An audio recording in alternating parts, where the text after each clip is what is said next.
मन लगाकर सुनिए दोस्तों। कभी आपने खुद से पूछा है, मैं इतना बेचैन क्यों हूं? सब कुछ होते हुए भी मन के अंदर वो शांति क्यों नहीं मिलती? हर दिन कुछ पाने की दौड़, किसी के कुछ कहने की चिंता, हर पल भागता हुआ विचारों का तूफान, और बीच में आप जो सिर्फ एक चीज चाहते हैं, थोड़ी सी शांति। गौतम बुद्ध ने कहा था, तुम्हारा सबसे बड़ा दुश्मन तुम्हारा मन है। अगर तुमने उसे जीत लिया तो कोई भी तुम्हें हरा नहीं सकता। पर सवाल है, क्या हमने अपने मन को कभी समझा है, या हम बस उसके आदेशों पर जीते आ रहे हैं? बुद्ध जब महल छोड़कर जंगलों की ओर गए तो उनके पास सब कुछ था, धन, यश, वैभव, प्रेम, सम्मान। पर एक चीज नहीं थी, मन की शांति। उनके भीतर एक तूफान था। क्यों मैं हमेशा असंतुष्ट हूं? क्यों मेरा मन हमेशा कुछ और चाहता है? और यही सवाल हर इंसान के भीतर आज भी गूंजता है। बुद्ध ने जो खोजी थी वो कोई धर्म नहीं था, वो था मन की प्रकृति को समझना। मन को समझना यानी अपने भीतर उतरना। और यहीं से शुरू होती है हमारी असली यात्रा। धीरे से संगीत की गति बढ़ती है, एक गहरी आवाज में।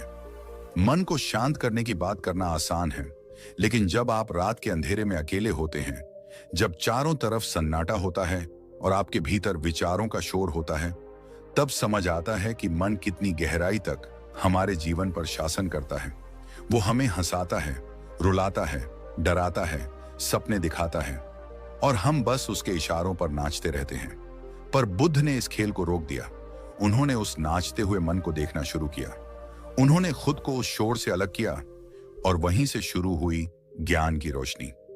मनोविज्ञान भी यही कहता है कि हमारा मन एक सिस्टम है, एक ऐसा सिस्टम जो बार बार वही सोच दोहराता है जिससे आप भावनात्मक रूप से जुड़े होते हैं। अगर आप किसी चिंता से जुड़ गए तो मन उसे बार बार दोहराएगा, क्योंकि उसे सुरक्षा का भ्रम वही महसूस होता है। मन को शांति पसंद नहीं होती, उसे हलचल चाहिए, कुछ ना कुछ करने को चाहिए, और यही उसकी सबसे बड़ी चाल है। बुद्ध ने इसे बहुत खूबसूरती से समझाया। उन्होंने कहा, मन बंदर की तरह है जो एक डाली से दूसरी डाली पर कूदता रहता है, कभी अतीत में, कभी भविष्य में, कभी पश्चाताप में, कभी कल्पनाओं में, बस हर जगह सिवाय इस पल के। और यही मनोविज्ञान और बौद्ध दर्शन का संगम होता है। दोनों कहते हैं कि शांति का रास्ता अब से होकर जाता है। आपका मन तब तक शांत नहीं होगा जब तक आप उसे वर्तमान क्षण में जीना नहीं सिखाते। बुद्ध ने जब बोधि वृक्ष के नीचे ध्यान लगाया तो वो कोई रहस्यमय साधना नहीं थी, वो था अपने विचारों को देखना। वो हर उठते हुए विचार को बिना रोके, बिना पकड़कर बस देख रहे थे। और जब उन्होंने देखा कि विचारों का खेल खुद ही रुक जाता है जब आप उसे पकड़ना छोड़ देते हैं, तब उन्हें एहसास हुआ, मैं अपने विचार नहीं हूं। यही ज्ञान की शुरुआत थी, और यही मनोविज्ञान कहता है, जब आप अपने विचारों को पहचानने लगते हैं तो आप उनके गुलाम नहीं रहते, आप ऑब्जर्वर बन जाते हैं, देखने वाला, समझने वाला, लेकिन बहने वाला नहीं। अब जरा सोचिए, आपके दिन की शुरुआत कैसे होती है? आप उठते हैं, मोबाइल देखते हैं, सोशल मीडिया खोलते हैं, और बिना जाने ही आपका मन सैकड़ों विचारों से भर जाता है। किसी की सफलता, किसी का चेहरा, किसी की राय। आपका मन उन सब का बोझ उठा लेता है, और फिर आप दिन भर महसूस करते हैं, मुझे कुछ ठीक नहीं लग रहा। असल में कुछ भी गलत नहीं हुआ, बस आपका मन दूसरों की दुनिया से भर गया है, अपनी खामोशी से नहीं। बुद्ध ने कहा था, अगर तुम मन को शांत कर लो तो तुम्हें पूरी दुनिया बदलती हुई नजर आएगी, क्योंकि दुनिया वैसी नहीं होती जैसी वो है, वो वैसी होती है जैसी आपका मन उसे देखता है। अगर आपका मन परेशान है तो सुंदर दृश्य भी बोझ लगते हैं। अगर मन शांत है तो अंधेरे में भी रोशनी दिखती है। मनोविज्ञान इसी को परसेप्शन शिफ्ट कहता है। आपका बाहरी जीवन आपके आंतरिक अनुभव का प्रतिबिंब है। यानी अगर मन शांत नहीं तो कोई भी उपलब्धि, कोई भी संबंध आपको सुकून नहीं दे पाएगा। बुद्ध ने जो सबसे बड़ा सबक दिया वो यही था, शांति बाहर नहीं मिलती, वो भीतर से आती है।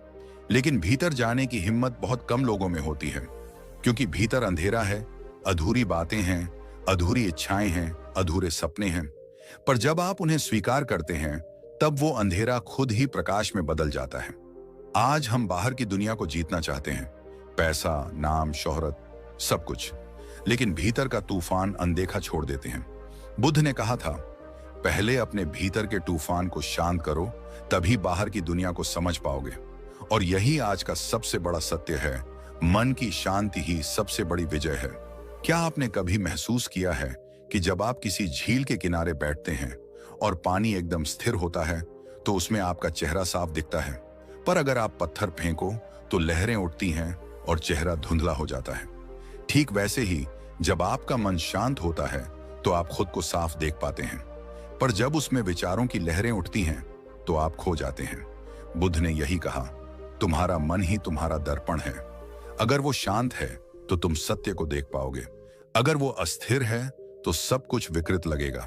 मनोविज्ञान में इसे कॉग्निटिव डिस्टर्बेशन कहा जाता है।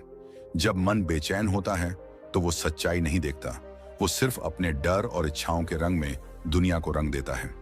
किसी की एक बात भी चुप जाती है, किसी की चुप्पी भी अपमान लगती है, क्योंकि भीतर शांति नहीं, असुरक्षा है। पर बुद्ध कहते हैं, शांति तब आती है जब तुम प्रतिक्रिया देना छोड़ देते हो, जब तुम अपने भीतर की हलचल को बस देखते हो, बिना उसे सही या गलत कहे। यही साक्षी भाव है और यही असली ध्यान, मेडिटेशन है। जब आप खुद को देखना शुरू करते हैं तो धीरे धीरे मन अपनी शक्ति खो देता है और तब शुरू होता है सच्चा परिवर्तन। गौतम बुद्ध का जीवन एक दर्पण है। उन्होंने सिखाया कि बाहरी शांति पाने से पहले भीतर के शोर को समझना जरूरी है। और आज जब हम सब मेंटल पीस की बातें करते हैं तो हमें याद रखना चाहिए, शांति कोई तकनीक नहीं, एक स्थिति है जो तब आती है जब आप खुद से भागना बंद करते हैं। मनोविज्ञान भी यही कहता है कि मन तब शांत होता है जब उसे सुरक्षित और स्वीकार्य महसूस होता है। और ये सुरक्षा बाहर नहीं, सेल्फ एक्सेप्टेंस में छिपी है। जब आप खुद को स्वीकारते हैं, अपनी गलतियों को, अपने डर को, अपने दर्द को, तब मन धीरे धीरे शांत होने लगता है। बुद्ध का संदेश आज भी उतना ही जीवित है। शांति की तलाश मत करो, शांति बनो। गौतम बुद्ध जब बोधि वृक्ष के नीचे बैठे थे तो उनके चारों ओर सिर्फ सन्नाटा था, पर भीतर तूफान, विचारों की लहरें, भावनाओं की बाढ़, इच्छाओं का शोर। पर बुद्ध भागे नहीं, उन्होंने इन सब को देखा, हर विचार को, हर भावना को, जैसे कोई दर्शक मंच पर होने वाले नाटक को देखता है। यहीं से मन को शांत करने की कला की शुरुआत हुई, क्योंकि जब आप देखने लगते हैं तो मन के खेल कमजोर पड़ने लगते हैं।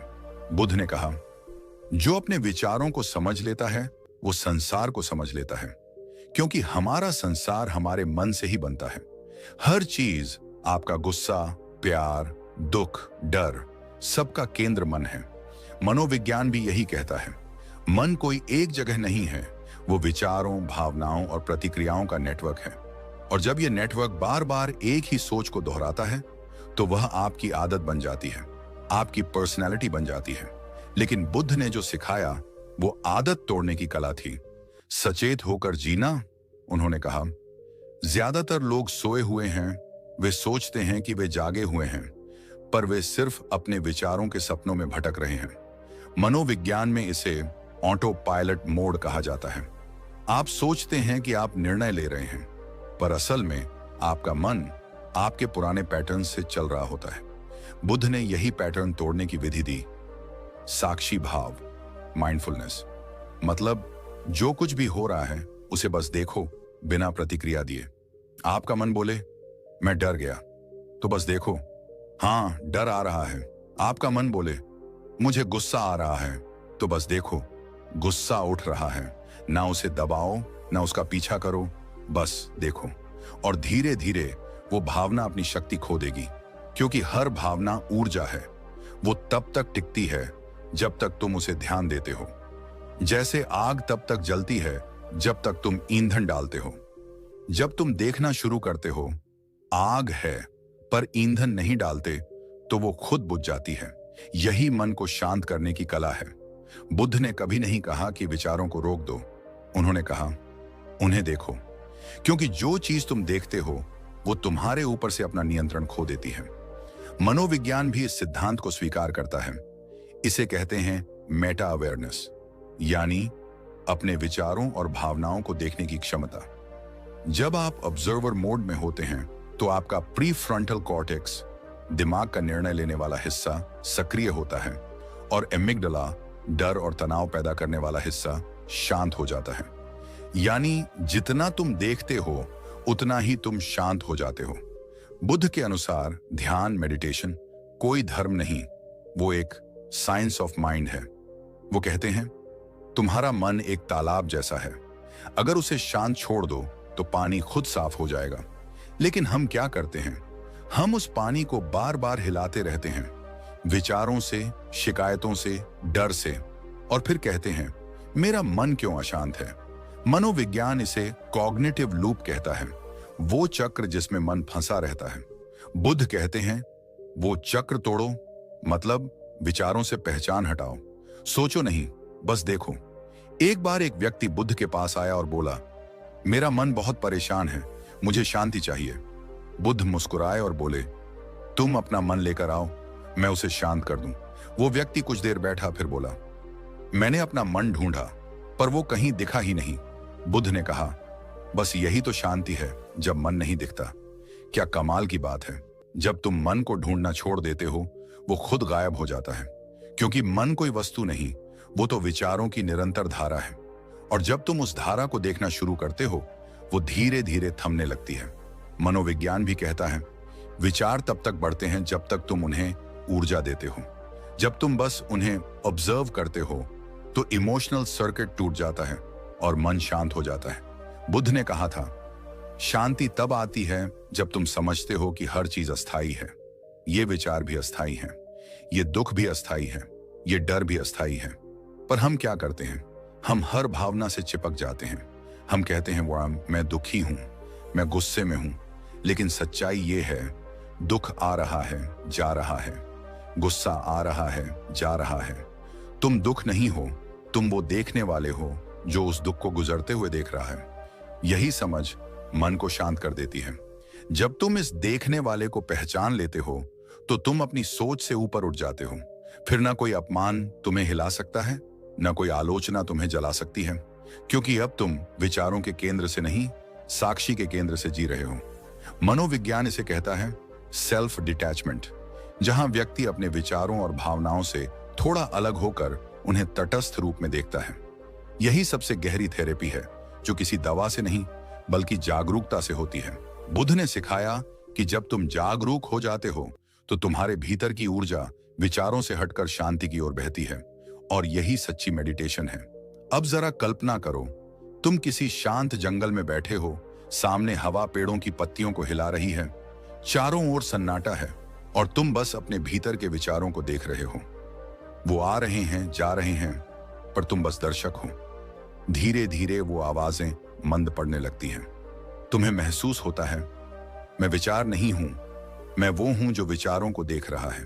और उसी पल एक गहरा सुकून तुम्हारे भीतर उतरने लगता है। वो शांति जो शब्दों में नहीं आती, बस महसूस होती है। यही बुद्ध की कला है, to be aware not to control. क्योंकि नियंत्रण भी संघर्ष है, और संघर्ष में शांति नहीं हो सकती। शांति तब आती है जब तुम स्वीकार करते हो, जब तुम कह पाते हो हाँ ये विचार हैं, पर मैं ये नहीं हूं। मनोविज्ञान भी यही कहता है कि एक्सेप्टेंस थेरेपी सबसे प्रभावी होती है। जितना तुम विरोध करते हो मन उतना ही उलझता है, जितना तुम स्वीकार करते हो वो उतना ही खुलता है। बुद्ध की ध्यान पद्धति विपश्यना इसी पर आधारित है।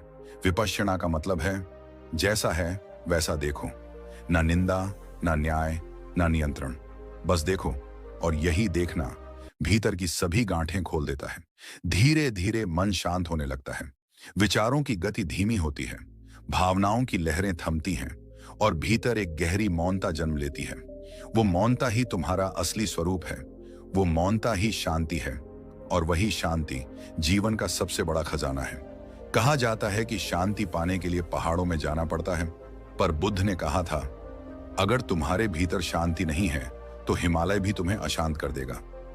सच्ची शांति किसी जगह में नहीं, वो तुम्हारे जीने के तरीके में छिपी है। हम सब सोचते हैं कि शांति का मतलब है कोई आवाज ना हो, कोई तनाव ना हो, लेकिन बुद्ध ने कहा शांति का मतलब है अराजकता के बीच भी स्थिर रहना। जब चारों तरफ हंगामा है पर भीतर कुछ स्थिर, कुछ शांत है, यही असली ध्यान है। पर सवाल है कैसे इस आधुनिक तेज तनाव भरे जीवन में वह बुद्ध सी शांति लाए। सबसे पहले समझो, शांति पाने के लिए जीवन से भागना नहीं जीवन को समझना जरूरी है। जब आप सुबह उठते हैं तो सबसे पहले क्या करते हैं? फोन उठाते हैं, नोटिफिकेशन देखते हैं, दुनिया की आवाजें अपने भीतर भर लेते हैं और फिर कहते हैं मन शांत नहीं रहता। कैसे रहेगा? आपका मन तो दिन की शुरुआत ही दूसरों के विचारों से करता है। अगर आप सच में मन को शांत करना चाहते हैं तो अपनी सुबह का पहला पल अपने लिए रखिए। आंखें खुलते ही बस 2 मिनट सांस को महसूस कीजिए। सांस भीतर जा रही है, बाहर आ रही है, बस इसे देखिए। बुद्ध ने कहा था, सांस ही जीवन का पुल है शरीर और मन के बीच। जब तुम सांस को देखना सीखते हो तो तुम्हारा मन भी उसी लय में शांत होने लगता है। मनोविज्ञान में इसे कहा जाता है माइंडफुल ब्रीदिंग। जब आप अपनी सांस पर ध्यान देते हैं तो आपके दिमाग में कॉर्टिसोल, स्ट्रेस हार्मोन घटता है और सेरोटोनिन, हैप्पीनेस हार्मोन बढ़ता है। यानी एक छोटी सी आदत पूरे दिन की भावनाओं की दिशा बदल सकती है। फिर दिन में जब भी आप कुछ करें, चलना, खाना, बोलना, सुनना, बस एक बार में एक ही काम करें, क्योंकि जो मन कई दिशाओं में भागता है वो कभी शांत नहीं रह सकता। बुद्ध ने कहा था, जो व्यक्ति चलने में चलना जानता है, खाने में खाना जानता है, वो जीवन में जीना जानता है। आज की दुनिया में सबसे बड़ा कारण मन की बेचैनी का यही है। हम हर काम में कहीं और होते हैं। खाना खाते हैं तो मोबाइल देखते हैं, बात करते हैं तो दिमाग कहीं और होता है। यानी हमारा शरीर यहां है पर मन कहीं और जब मन और शरीर साथ नहीं होते तो जीवन में आनंद गायब हो जाता है। मनोविज्ञान इसे अटेंशन स्प्लिट कहता है। जब आपका ध्यान भटा होता है तो दिमाग इनकम्प्लीट टास्क का बुरा अनुभव करता है। इससे एंजाइटी बढ़ती है। इसलिए बुद्ध ने कहा, जो भी करो पूरे ध्यान से करो, क्योंकि जब ध्यान एक जगह होता है तो ऊर्जा एक दिशा में बहती है और वहीं से जन्म लेती है शांति। अब एक और बात, मन तब सबसे ज्यादा अशांत होता है जब वह अतीत या भविष्य में रहता है। हमारा ज्यादातर तनाव वहीं से आता है, जो हो गया या जो होगा। बुद्ध ने सिखाया था, भविष्य के सपनों और अतीत की यादों में भटकना छोड़ो। जीवन तो अभी है, यही नाउ, यही प्रेजेंट मोमेंट तुम्हारा असली घर है। मनोविज्ञान भी यही सिद्ध करता है। हमारे 90% विचार या तो अतीत पर पछतावे में होते हैं या भविष्य की चिंता में। और जब हम वर्तमान में नहीं होते तो हमारा नर्वस सिस्टम सर्वाइवल मोड में रहता है। इससे हमें बिना वजह डर, बेचैनी और थकान महसूस होती है। लेकिन जब आप वर्तमान में जीना सीखते हैं तो दिमाग सेफ मोड में चला जाता है, यानी मन खुद ब खुद शांत होने लगता है। तो अगली बार जब आप किसी चाय के कप के साथ बैठे हों तो बस चाय को महसूस करें, उसकी गर्मी, उसकी खुशबू, उसका स्वाद, बिना मोबाइल, बिना सोच। वो कुछ पल शायद आपके पूरे दिन के सबसे शांत पल होंगे। बुद्ध ने कहा था, शांति छोटी चीजों में छिपी होती है, पर हम हमेशा बड़ी चीजों में खोजते रहते हैं। अब एक और अहम बात, स्वीकार करना, एक्सेप्टेंस।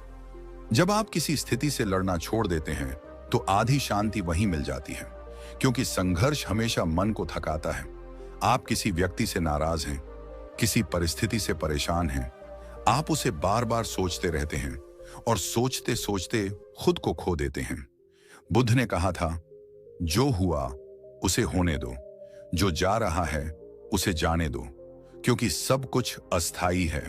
मनोविज्ञान में इसे रैडिकल एक्सेप्टेंस कहते हैं, यानी वास्तविकता को जैसे है वैसे स्वीकार करना, क्योंकि अस्वीकार ही दुख को जन्म देता है। जैसे लहरों को रोकना असंभव है, वैसे ही जीवन की घटनाओं को रोकना भी। पर जब आप तैरना सीखते हैं तो वही समुद्र आपका साथी बन जाता है। बुद्ध का कहना था, दुख नहीं, दुख का विरोध तुम्हें पीड़ा देता है। जब तुम विरोध छोड़ते हो तो मन अपने आप शांत हो जाता है। अब आती है सबसे गहरी बात, अकेले रहना सीखो। शांति कभी भीड़ में नहीं मिलती, वो उस पल में मिलती है जब तुम खुद से जुड़ते हो। बुद्ध ने कहा था, जो अकेले चलना सीख गया वो दुनिया को समझ गया। पर अकेले रहना मतलब अलग होना नहीं, बल्कि खुद को सुनना है, वो आवाज जो हर शोर में दब गई है। मनोविज्ञान बताता है कि सॉलिट्यूड यानी आत्मिक एकांत आपके दिमाग को डिटॉक्स करता है, वो आपकी भावनाओं को संतुलित करता है। और जो व्यक्ति अकेले रहकर खुद को समझना सीख जाता है वो दूसरों के साथ भी सच्चाई से जी सकता है। हर दिन कुछ मिनट बस अपने साथ रहिए, कोई किताब नहीं, कोई संगीत नहीं, सिर्फ आप और आपकी सांस। धीरे धीरे आपको महसूस होगा मन शांत नहीं हो रहा, बल्कि आप खुद शांति बन रहे हैं। बुद्ध कहते हैं, जब तुम अपने भीतर उतरते हो तो वहां कोई हलचल नहीं, सिर्फ मौन होता है, और वही मौन तुम्हारा असली रूप है। यही वह पल है जब जीवन का स्वाद बदल जाता है। फिर चाहे ट्रैफिक में फंसे हों या किसी संकट में, आप भीतर से स्थिर रहेंगे, क्योंकि अब आपने बाहरी नियंत्रण नहीं, भीतरी संतुलन सीख लिया है। मनोविज्ञान भी यही कहता है कि जो व्यक्ति इमोशनल रेगुलेशन सीख जाता है, वो जीवन के हर तूफान में भी स्थिर रह सकता है। और यह कोई जन्मजात कला नहीं, यह अभ्यास से आती है। जितना तुम जागरूक रहोगे, उतना ही मन शांत होगा, और जब मन शांत होता है तो निर्णय स्पष्ट होते हैं, रिश्ते स्वस्थ होते हैं, और आत्मा हल्की हो जाती है। यानी शांति कोई साधना नहीं, वो एक जीवन शैली है। हम कभी वर्तमान में होते ही नहीं, हम या तो अतीत में खोए रहते हैं या भविष्य में डरते रहते हैं, और यही कारण है कि हमारा मन कभी शांत नहीं होता। गौतम बुद्ध ने कहा था, जो बीत गया उसे जाने दो, जो आने वाला है उसकी चिंता मत करो, जो अभी है उसे पूरी तरह जियो। लेकिन इस अभी को जीना सबसे कठिन है, क्योंकि हमारा मन कभी रुकता ही नहीं। वो एक बंदर की तरह है जो डाल डाल पर कूदता रहता है, कभी किसी याद पर, कभी किसी डर पर, कभी किसी सपने पर। और जब तक हम इस कूदते हुए मन को समझना नहीं सीखेंगे, हम उसे शांत नहीं कर पाएंगे। मनोविज्ञान कहता है, मन को शांत करने का पहला कदम है ऑब्जर्वेशन। देखना कि मन क्या सोच रहा है, बिना उस सोच से लड़ने के, बिना उसे रोकने के। बुद्ध ने भी यही सिखाया। उन्होंने कहा, मन को शांत करना नहीं, मन को देखना सीखो, क्योंकि जब तुम देखना सीख जाते हो तो मन अपने आप शांत होने लगता है। जैसे गंदा पानी जब हिलता रहता है तो गंदगी ऊपर रहती है, लेकिन जब वो ठहरता है तो नीचे बैठ जाती है और पानी साफ हो जाता है।